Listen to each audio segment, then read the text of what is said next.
Hey guys, welcome to the MC Anime Podcast. We cover anime, geek culture, Japanese aesthetics, and Asian studies. We are a multi-fandom podcast, and you can expect to hear topics in your favorite hobby or fandom activity potentially. You can find MC Anime on Google Podcasts, Spotify, Apple Podcasts, and YouTube. Also, please check out mcanimepodcast.com, our website. Furthermore, stay tuned in for another episode.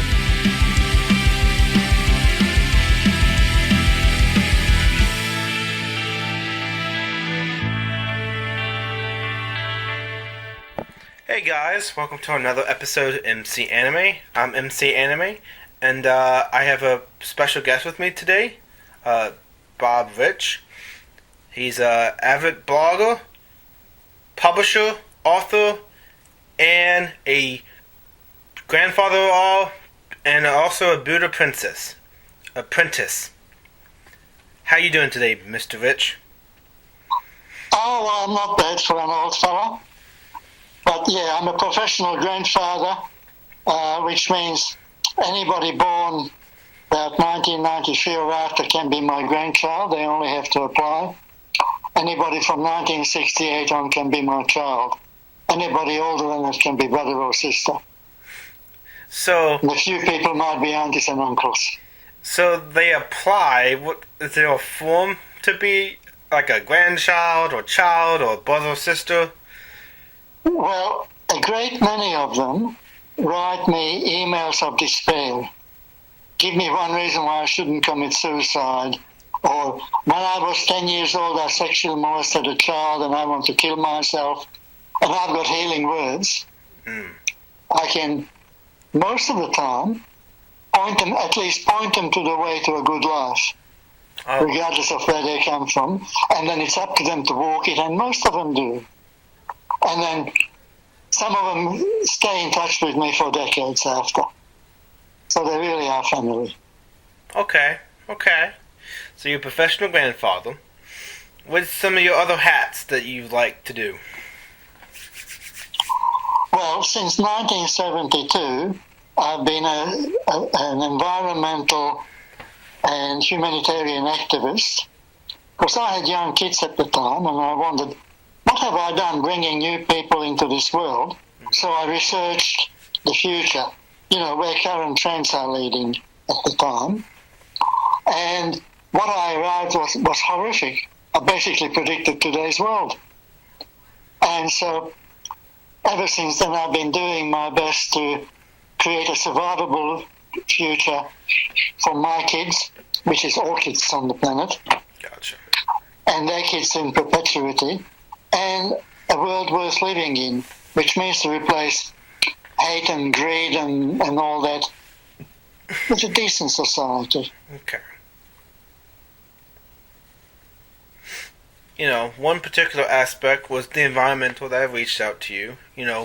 Being an author is also another aspect. The particular aspect I wanted to touch on that I thought would be really interesting is the Buddhism as a philosophy. So I wanted to branch out Asian studies, spirituality of Buddhism, and that's where I came to be with the title episode. Well, every sentient being anywhere in the universe is an apprentice Buddha, which is the same as being an apprentice Jesus for people who happen to be Christians. We are all on the way to becoming enlightened spirits sometime. Now, for some people, it can be a sudden transformation. I have had clients and people I've known who went from, excuse the language, utter bastards to becoming enlightened spirits through one experience. It is possible. Yeah. But for most of us, it takes perhaps thousands of lifetimes. And we progress, go up and down a little bit, but on the average we grow from experience until we get there. And the criterion is, when we can give unconditional love, well, you know what, the term metta, you may be familiar with metta, to everyone, regardless of circumstances, and it's not an effort of a conscious choice, it just comes automatically. Then you're enlightened. And isn't And the philosophy of Buddhism also like the tenfold path, and if you follow this particular structure of life, you get this impact or the next reincarnation, stuff like that?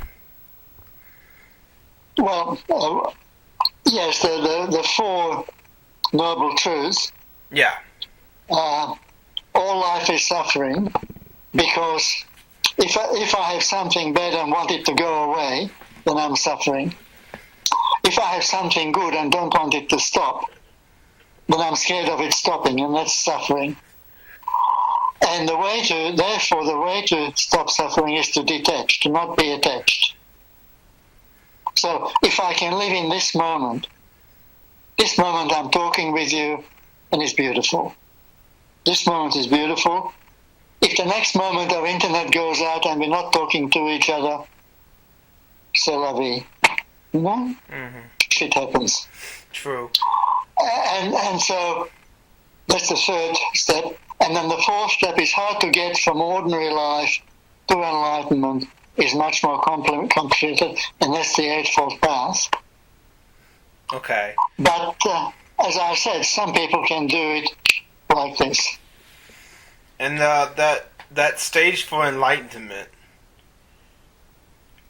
is that the religious aspect, or is it also the philosophy and then turn into religion? You can be an atheist and say, there is no God, there is only this material existence. Well, yeah, because Buddhism doesn't... But if you give unconditional love to all, the Dalai Lama says, my religion is kindness. The meaning of enlightenment is to be of service. Okay. There was a very recent news event, and one of my latest blog posts. A man in Britain on a train started abusing two girls, one of whom had dark skin and one was wearing a Muslim hijab. And three men went to stop him, and he pulled a knife, and he murdered two of them and seriously wounded the third. And one of those men, a young man of only 23, his dying words were, "Tell everyone on this train that I love them." That's an enlightened spirit. I don't know what his religion was, and it doesn't matter. What his beliefs were don't matter. His actions are that of an enlightened spirit. Okay. And then, so he needn't come back. He might choose to come back to be of service, but he needn't. So, the philosophy here, yes, in this current life, he did this crime, but that last moment, he found the enlightenment to possibly recycle into another life? As I understand it, we are caterpillars feeding on the green leaves of experience until we graduate as butterflies. Okay. He has graduated as a butterfly. And that's the aim of all of us. And, an apprentice learns by acting as if he were a master. But he's allowed to make mistakes because you learn through mistakes. Okay. There's no such thing as a mistake, fault, or defect, only learning opportunities. And I know a little bit about my philosophy is, well, we have the Ten Commandments and the fruits of the Spirit. Those things will help guide you in finding the right path. Of course, worship is part of that. But for me, it's very enlightening of the simple fact I make a difference. I am service to others through what I believe, and I want to give back. That is the impact I want to leave. So the mission-related work is definitely in who I am, what I want to be, and also kind, fruit, spirit, joy,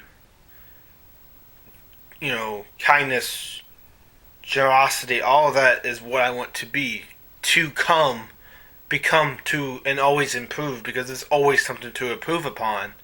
I'm not the perfect white slate as, everyone thinks Christianity is. It's not. You constantly have at fault, and you always try to fix those faults. You're imperfect, but you try to fix those imperfections.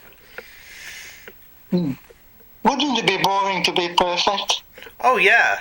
I could not imagine a perfect example of anyone. Even in my religion, but just what my study is that,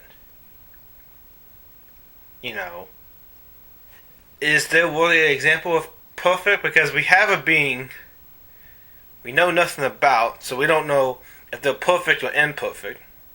So it's unknown what, that aspect. And then we have the Trinity being represented in Christ, and Christ was just as human as we were, had the same imperfections. And then the other Trinity, the Holy Spirit, the consciousness inside all of us telling us exactly what we do, or that last voice guiding you into this particular path, not to do this choice, is just an entity telling us something else.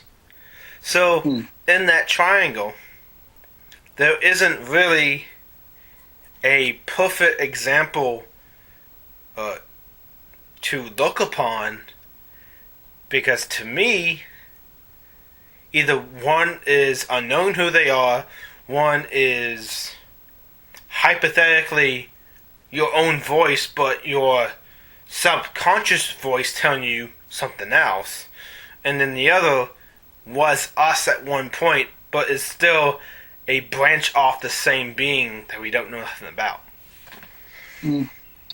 Well, Jesus had a short temper. Yes. He chased the money changers out of the temple, and good for him. Wish he could do to our money changers. All this, the big businesses which is ruining this world. Yes.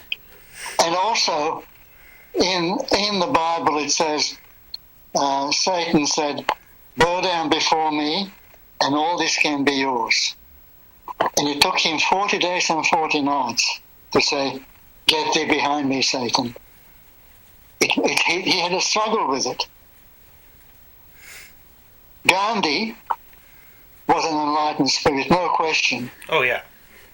And yet he had so many faults. He had faults. Oh, yeah. But okay. And Mandela started a violent revolution. Mind you, had justification. Yeah. But 22 years in jail, and what came out was an enlightened spirit. Okay. So He single-handedly stopped the bloodbath. True. So what you saying a very key point is that enlightenment is across all cultures of life. It doesn't define who they are, what background they're from. They can reach it upon a certain fortitude and service to society. You don't even need to be human. Okay. You can have enlightened animals. There are examples of humpback whales defending the mother and calf of a different species of whales from orcas. There are examples of very strong bonds of mutual love between an octopus and a human. We are not the only sentient beings on this planet, and this planet is only one of uncountable seeds of life in the universe. And yeah, there are sentient beings. Definition. That fit with that definition. The right zone, the right distance, the star being at least yellow but could be red. All that factor in. Even that's too blinkered. Yeah, that's a blanket to Look, that replicates perfect any ongoing organization of energy Yep. that is aware of itself, able to think, and reproduces itself and lives in dynamic balance Okay. with its environment is a person. Okay, how about I know this isn't one thing that's like non-living, but can be living, a virus. They reproduce, they mutate, but they don't really, they're not a sentient being. So how would a virus fit? My understanding is that a virus is a bit of insertable genetic code. Yes. I don't think a virus is alive in the way a bacterium is alive. Yes, bacterium is a living organism compared to a virus. Yeah, a virus, I don't think a virus can have sentience.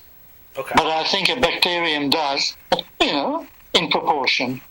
But, for example, I can conceive of living beings in the magma of a planet, or in the corona of a star, or silicon-based life forms orbiting a star or being in interstellar space. And, there is the Gaia hypothesis that the Earth itself is a sentient being. I can conceive of that. True. It's also the conversion of nature and energy. And that energy is slowly creating a byproduct for living organisms.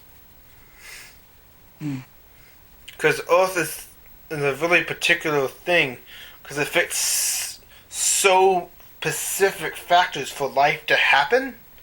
Because you have to have carbon, nitrogen, sulfur, oxygen, hydrogen, all of that to happen, but also the right distance from the sun, an atmosphere to actually protect you from the sun. There's all these different aspects that needs to happen for that building block to achieve. No, that needs to happen for Earth-like life.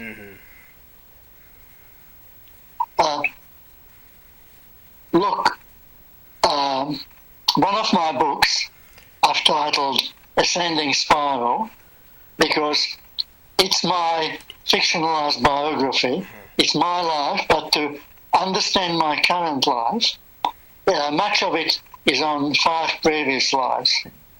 And 2 of those lives, according to my past life recalls, I spent off Earth. And one was a planet, and it was a carbon-based life form. But one was a life form of planetary size, which lived in interstellar space and could move from star to star.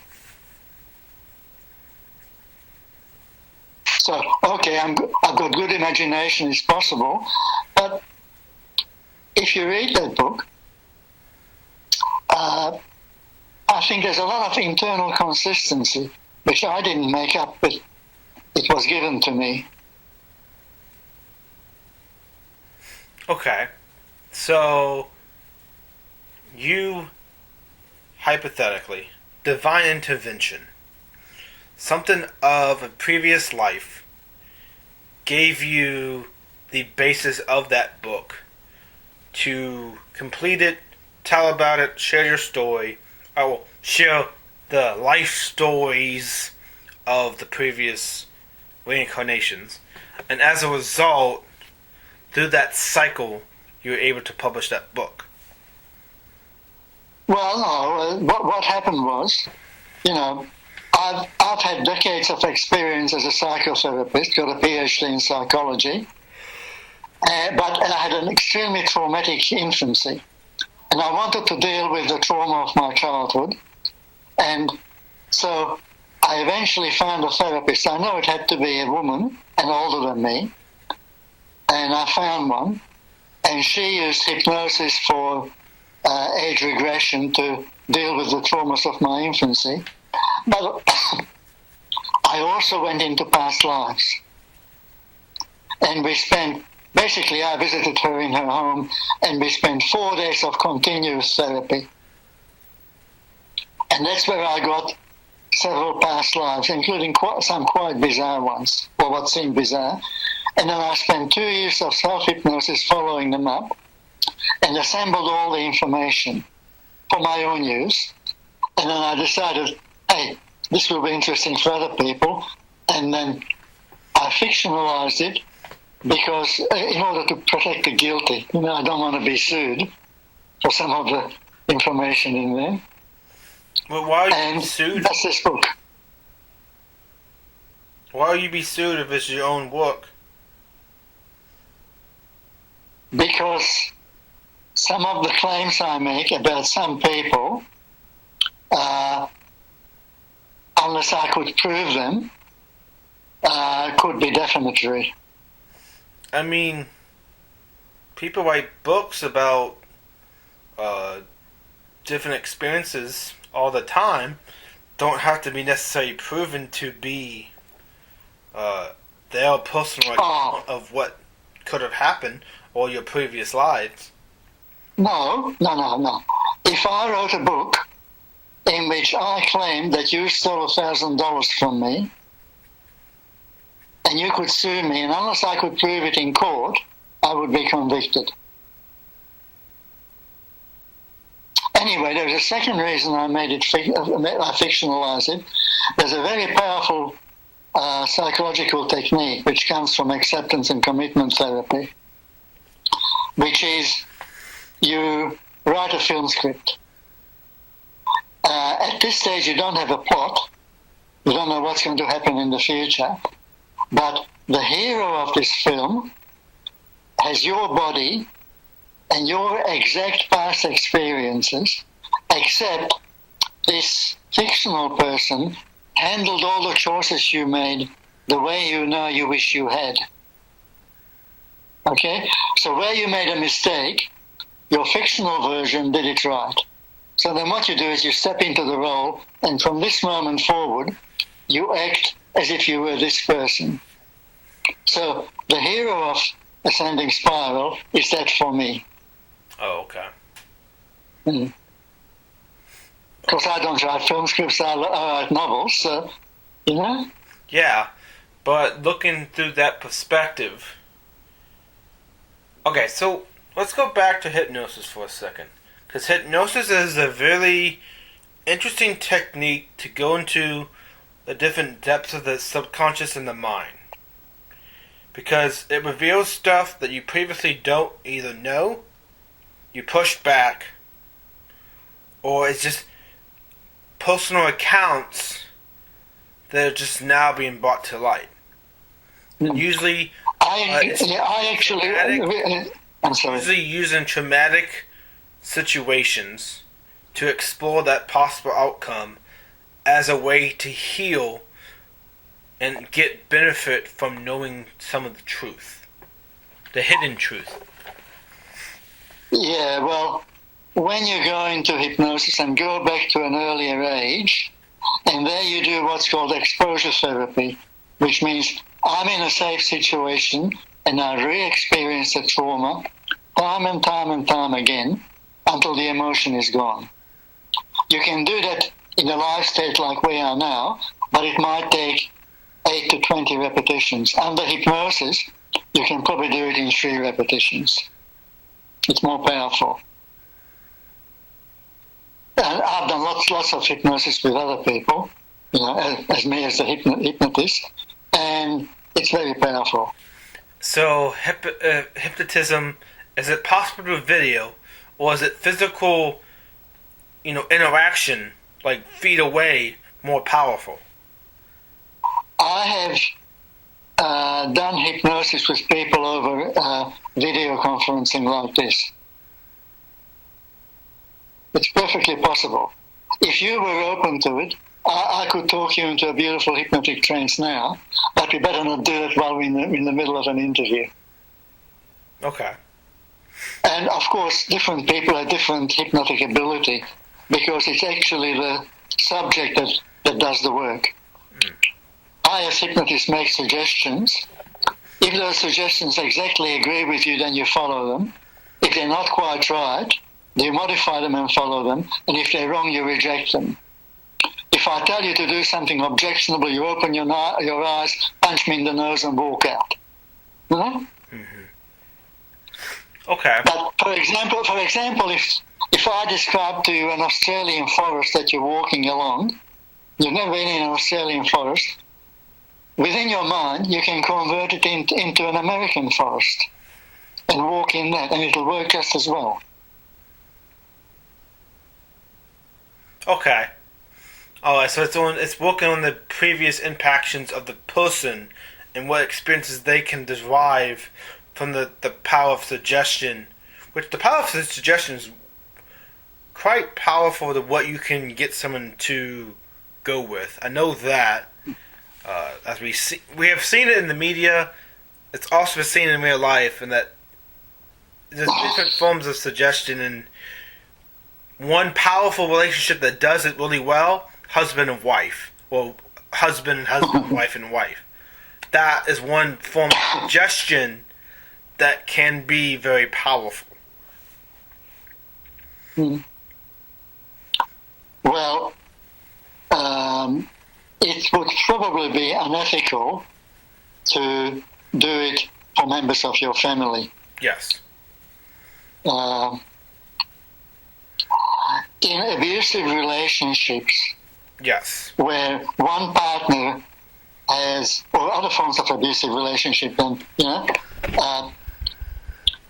when one person is the victim and the other person is the abuser, often you can get them to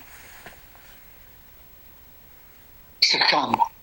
And there are forms of torture like that using hypnosis, but still the subject needs to agree and comply and has the power not to. Okay. Anyway, would you like to go back to Buddhism? Yes. Which is what you wanted me to talk about? Yes. So, with the philosophy of Buddhism, what is one key aspect you want people to know about that is very important to understand?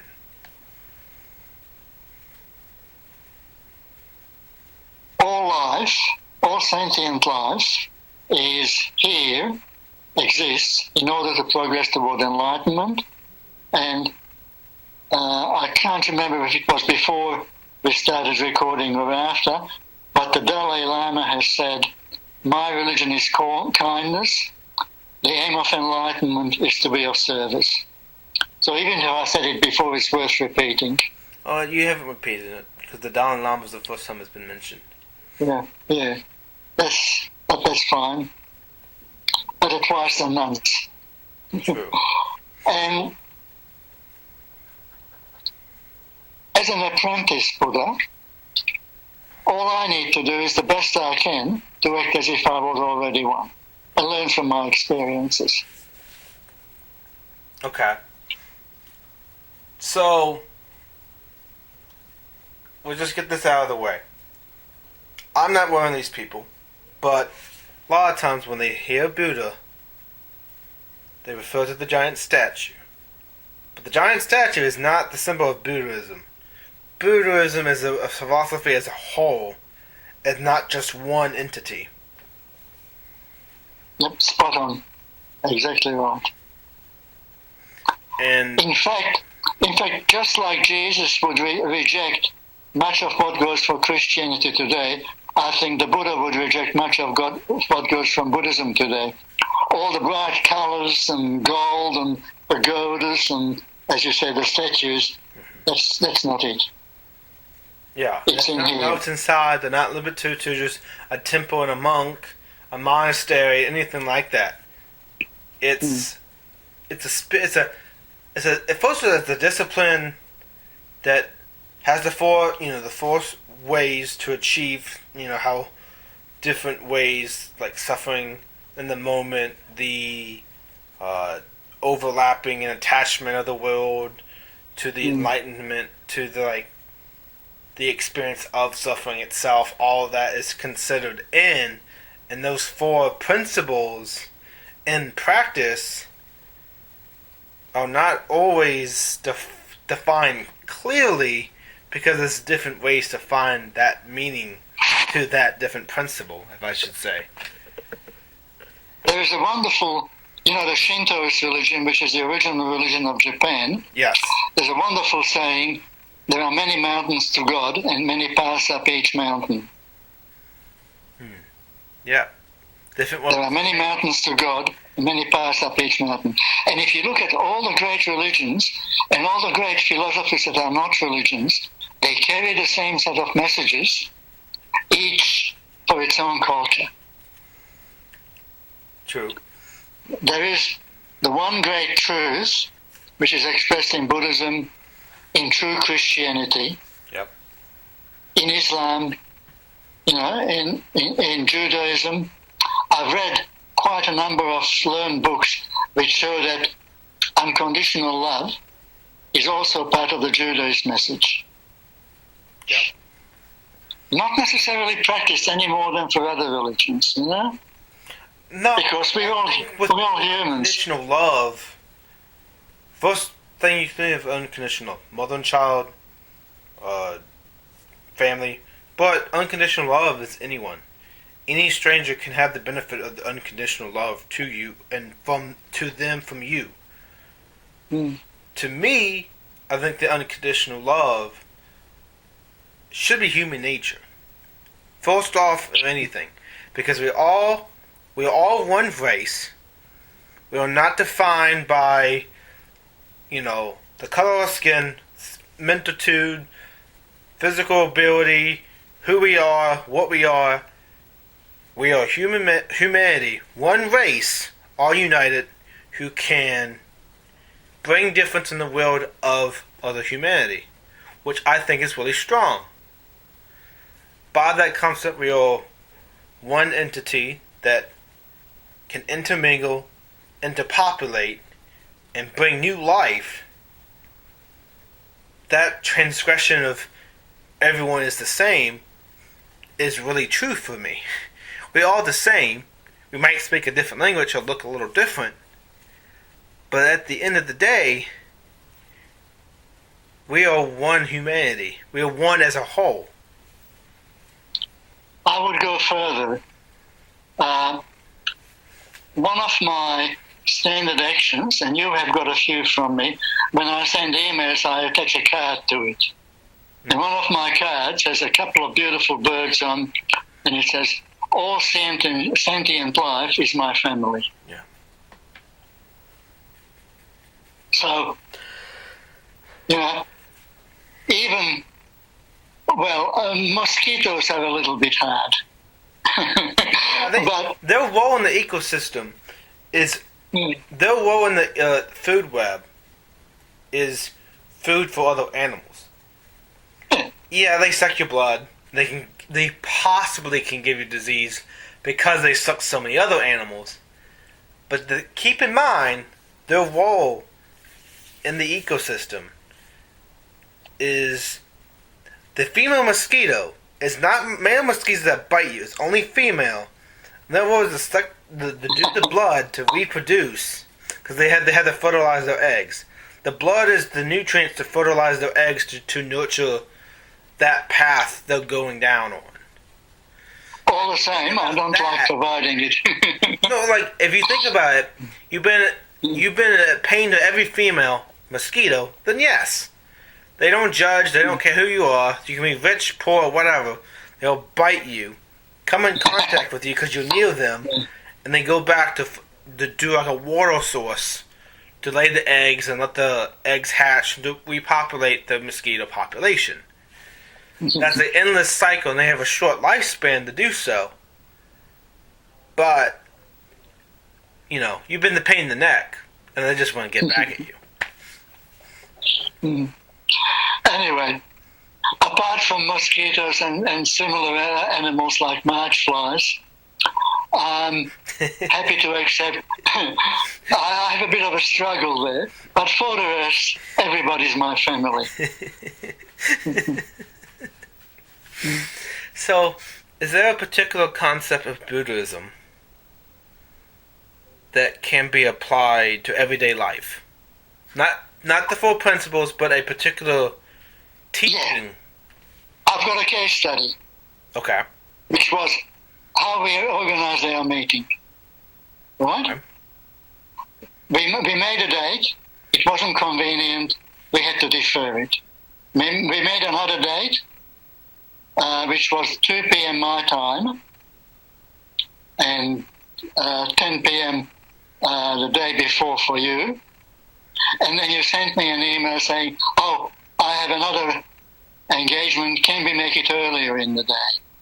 So I sent an email saying I can be there for any time up to 5 hours early, which will make it 9 a.m. for me. And then I didn't get a reply. And then eventually the reply arrived when I got up out of bed, being an old bloke, to go to the toilet. There it was, arrived about 1:30 in the morning, saying, we can have the 2 p.m. appointment. Then came 2 p.m. and we didn't have an appointment. I waited quarter of an hour, sent you an email saying, well, we can reschedule, or if you want to do it now, phone me, and I gave you the phone number. And you rang me, and here we are. Okay. I had a choice of two ways of reacting to this series of events. Choice one was to act the way an enlightened spirit would, which is almost certainly we will have a wonderful talk, and that'll be beautiful. And if we don't make it today, we'll reschedule and we'll make it then. And if we don't reschedule and we never talk, oh well, it's probably not fatal. And if it is fatal, you might as well die of interviewitis as of anything else. You've got to die of something. Then we can have a laugh, okay? Mm-hmm. The other choice is to be full of resentment, negative arrangement. How dare he do this to me? Of course, not knowing at all your circumstances, why things happen that way, which probably is perfectly explainable. But, I could fill myself up with full of negative emotions, which would do you no harm, but would harm me. The Buddha said, anger is a hot coal you pick up to throw at someone else. It's your hand that gets burned. Yeah. So, I chose to act like a Buddha would. And so, I'm perfectly full of metta for you, unconditional love, and I'm not at all annoyed that things happen this way. So here is your case study, how to apply it in everyday life. This goes for anything. You're driving in traffic, you're late for your appointment, and someone cuts in front of you. Do you pull out your gun and shoot them? You see. Forgive him. It's not worth it.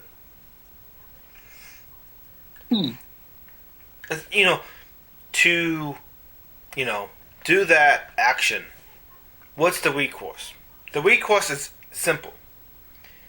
You go in the code of conduct of society.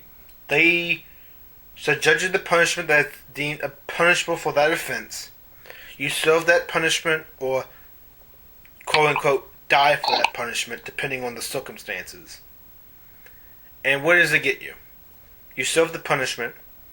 You might be out in good service, and you're out in the world back into society. You have two choices. Live a more simple life, go down the easy path. Actually, no. Go back to the previous way of life you had before. Or go down a lot more easier path of life that is less trouble, less negative. That's less impacting society on a negative level and coexisting with the general population. One of my novels is called Hit and Run, because the hero is a 14-year-old boy who hates himself and hates the world so much he wants to die, but he wants to take as many people with him as possible. So he steals a car and runs over 14 little children and the crossing guard and kills them. Narrowly misses an old lady. That's the start. And that old lady leads him from being like that to being the kind of boy you wouldn't mind having your daughter date. And that's done through the power of love. Yeah. And also, If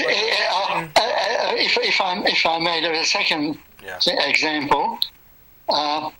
In the Netherlands, they've got empty jails. The number of people needing to be jailed has fallen so much that they've got empty jails. They're repurposing them. Again, that's one of my recent blog posts. Because instead of punishment, they look at rehabilitation. Which so you're perfectly right. Works, but sometimes has a different result. I know that rehabilitation is really good. It's still worth a try because the imprisonment system, incarceration, has a heavy toll on humanity. The 72 hours of isolation, if you're in solitary confinement, is really damaging to the human psyche. The monotonous routine of day in, day out, you wake up, do this job, eat lunch, live with the same people every day who did some crime against humanity in some capacity, and maybe you don't like that person, or you become accustomed to the library, or your duties as the food janitor, whatever it is. You have 1 hour exercise in the community, in the yard, but that type of livelihood with very few enjoyments of society breaks you down mentally.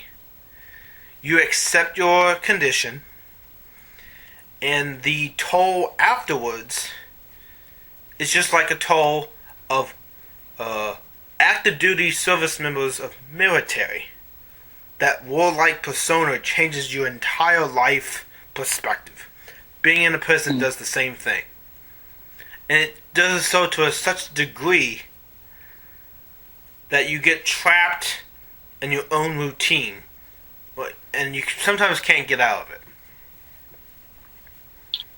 Yes. People not being able to break out of the criminal lifestyle is the most frequent outcome, but there are a great many examples of enlightenment in... I forget which one of the American prisons instituted a program of education. Yeah. And these guys, many of whom had never finished high school, never got to high school even. Yeah. GED is a big... They caught up on their education, and then they did graduate courses from prison, and something like 2% recidivism, most of them, turned into decent people. Punishment is not the answer. And also the push in an American incarceration system, GED is actually a really big push to finish your diploma. It's actually really, some people go there. I mean, it's a benefit to let people think about it. Because they get their GED, they're very grateful. They look to philosophy and religion, because both of those terms are integrated, as a way to seek out new meaning to life. And that the new meaning can get them through the previous lifestyle. That can possibly break that mold for them. And GED is one of those hopes that surprisingly people get really excited about when you're in the incarceration system, because you can get to finish your high school. Well, basically the way out of a bad life, or what feels like a bad life inside, is to stop focusing on what's wrong in my life to how can I be of benefit to other people. Exactly. You shine the searchlight of attention on the positive.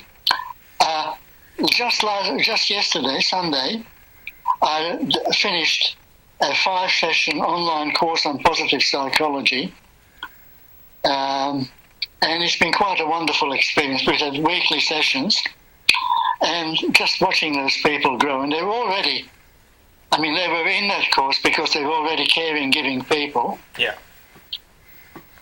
And I feel that I've really been of benefit to them. Yep. And I've learned from them too. And it's quite wonderful. And from my perspective, I always have the potential to grow and do more.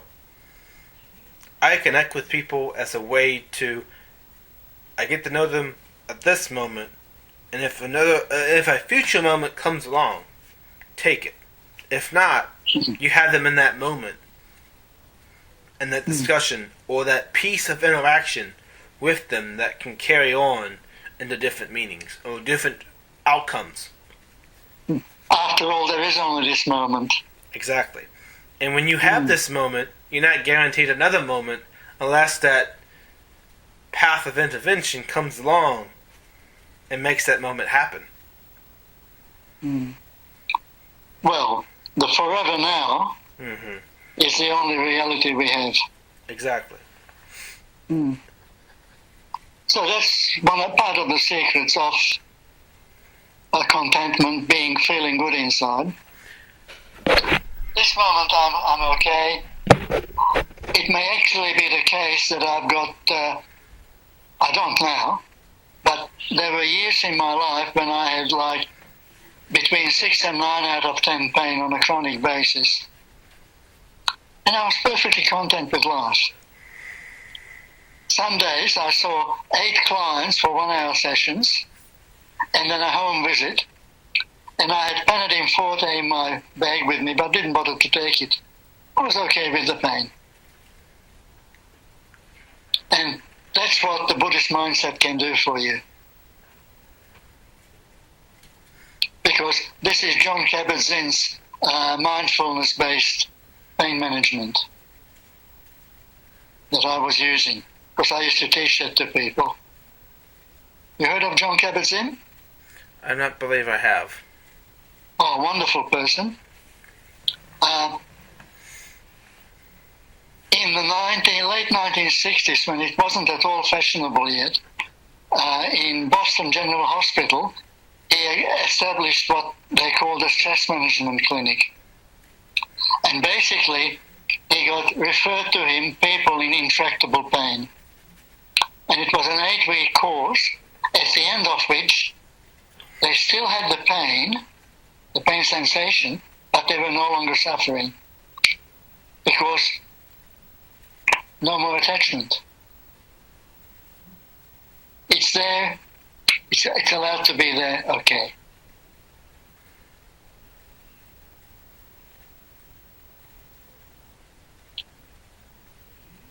And anybody can use it, anybody can learn to use it. I've taught it to hundreds of people, and as I said, I've used it for many years myself. Okay. So, my perspective, if you already have someone willing to do service for others,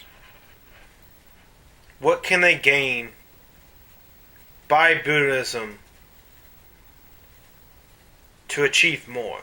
If they already have it, how can they get more from it? I think that's the wrong perspective. What can Buddhism add to them as a...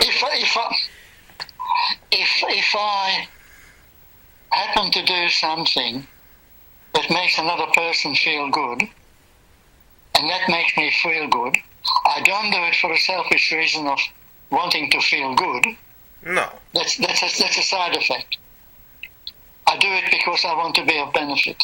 Yeah, you want to benefit society and give back to society, even if the society don't give it back to you. You at least give. Well, society is too big a unit. Oh yeah. I'll just talk about. But you can benefit them in a small, some. There is this little spider doing a desperate breaststroke in the bucket of water, and I fish it out. Then I can feel good about myself. Even though that poor little spider probably hasn't got enough understanding to know that someone's done it a favor, just know that, hey, I'm not dying anymore, wonderful. You know? Mm-hmm. Okay.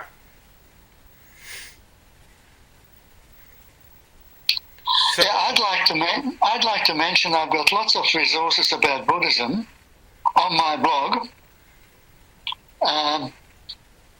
One of them is an essay which is a debate with a very Christian gentleman called Buddhism for Christians, and I've sent you the link, or put the link in the chat. But there are lots of other things too. Yeah. And also, a great many people nowadays despair because we're in the sixth extinction event of this planet. We are rapidly sliding toward extinction. Oh, yeah. And we all do. I'm very motivated to be of service to people who feel like that. And I've got lots of resources like that on my website. And that's what this 5-session positive psychology course was about. The actual title is Climate and COVID Anxiety, How to Cope with It Using Positive Psychology. You know? And I intend to run this course again sometime in the future. And, I'll be charging money for it, but the money won't be for my benefit. I'll be donating it. Because money can cost more than it's worth. Yeah. And so certain associations with money that people want to gravitate towards, and sometimes it doesn't. It's what we call greed, and greed in my culture is a sin. So you just gotta be careful with that. Yeah. Money the problem is not. It has no. The only value it has is the value that mankind gives it.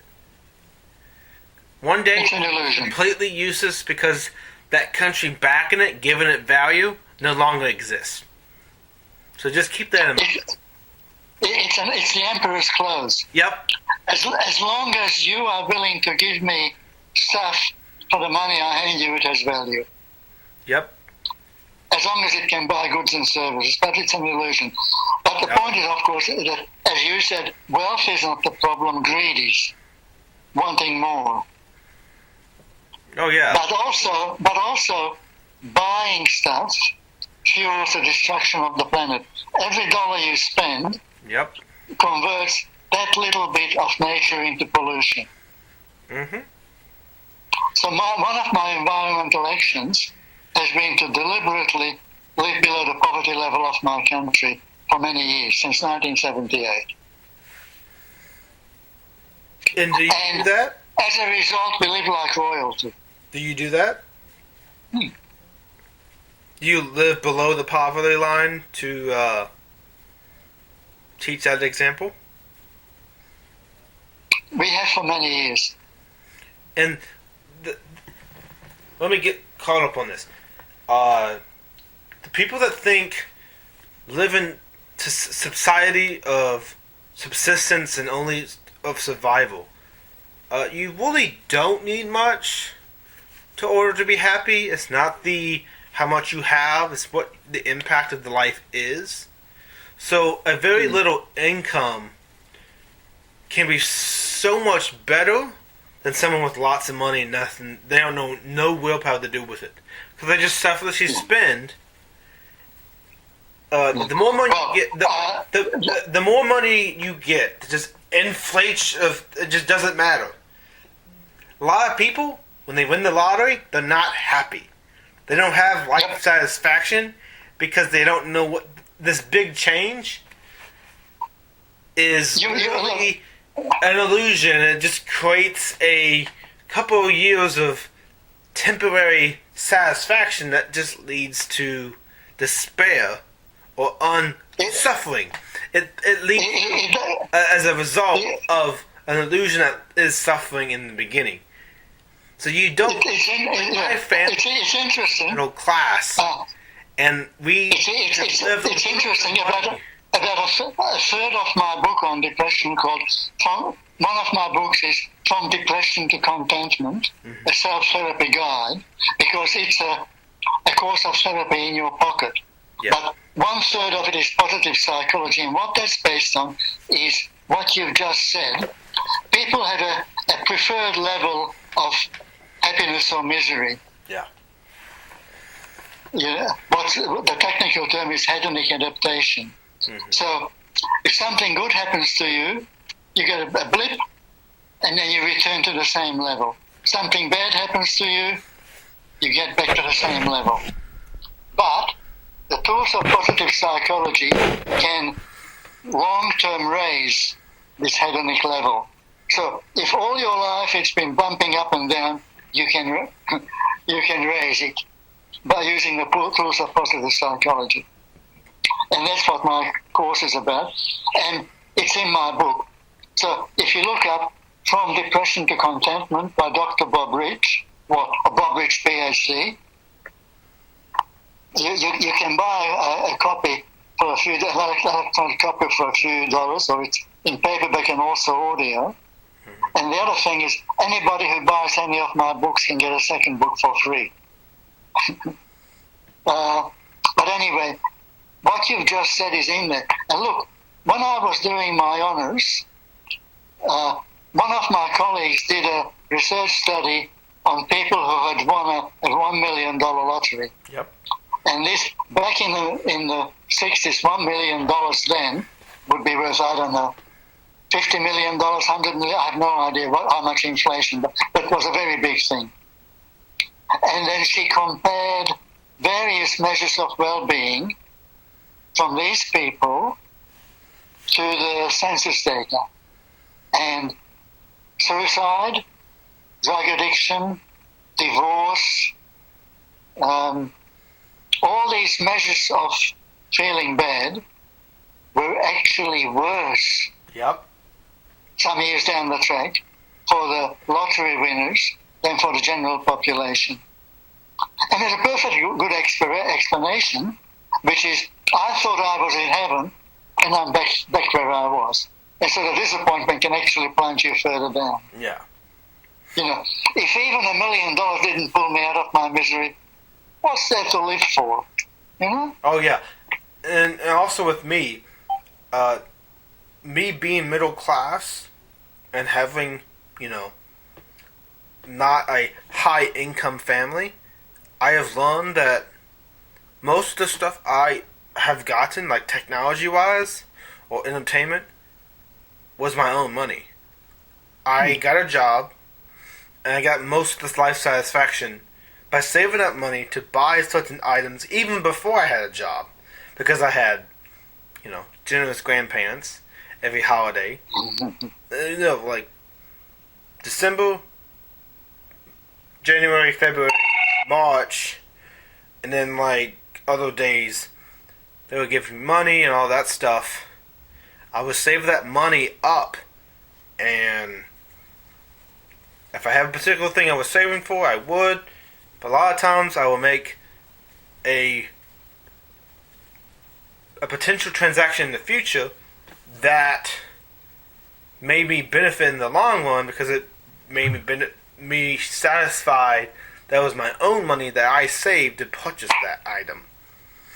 So that's most of the stuff I've got in my life wasn't given to me. I paid for it and along the way enjoyed it. And if I valued it, guess what? I pay all the taxes, whatever 40% the government wanted, and put the rest in an IRA and not touch until a rainy day, because I don't want to be taxed on that income any more than I already was before. It's just a simple logic. Because the more money you keep drawing from, the more money you pay in taxes, and it just dwindles and dwindles and dwindles, and you have nothing left. So I'd rather just save it for a rainy day, put it in an IRA, or donate to charity, because I, at the moment, have no use for it. It's just going to make my entire life upside down because I can't afford the taxes that associate with the new money. Because once you're being poor, or lower middle class, and you get a bunch of money, you're miserable with it. Because you don't have the money to pay all the taxes associated with it. Well, even if there was no tax, look, another wonderful psychological tool is the funeral oration. Mm-hmm. Imagine that you're 93 years old and you're lying on your deathbed, and you've decided to plan your funeral, and you want to write what you want one of your great-grandchildren to say over your coffin. What would you like that to be? And then, having written that, you've got the rest of your life to earn that funeral oration. So, what do you want it to be? Thank heavens the old boss is dead. Now I can grab my fair share of the inheritance. And look at you guys, I've got good lawyers. You know, I used to call him Gramp to his face, but Grump behind his back, because he never had any time for us. Is that what you want on your funeral? No. Or is it the alternative of, do excuse me, I find it hard to speak because I keep crying. I remember all the good things about grandfather. Anytime I was troubled, all I had to do was a phone call to him, and he made me feel good. And I don't know how I'll survive from him, but he'll be in my heart for the rest of my life. Oh yeah, with me, I want people to imagine the impact I have, the happiness I bring, the kind-hearted words I always would like to share if given the opportunity. My relentless input in conversations. I would eavesdrop, give my input. If it's helpful, it's helpful. If it's a little condescending or doesn't make sense, that's also a case too. Because you know what? I don't make sense. Sometimes it's the best. I'm random, spontaneous, and also want to be remembered for just my impact with others and how I treated them. That's it. That's all I want. And I guarantee you, most people are going to remember that because that's just who I am. This is how I live. That's the sentiment I carry to the grave, and I will always carry it. Because that's just what I want to be known for. Excellent. And if I'm known for a even deeper connection than that, then that one impact is worth it in the end. Well, you're doing what we were sent to this planet to do. Excellent. And just keep being as you are. Anyway, if your listeners would like to read lots of good stuff, look up Bobbing Around Dr. Bob Rich, and it's all there. And everything I do, including my 19 published books, are there to make the world a better place. Because I want a survivable world, and one worth surviving in for all my children and grandchildren, including you. You know what? I feel honored to be the honorary grandchild of you. Because you know what? Who knows? It might become by blood. You know what? Not even blood relationship.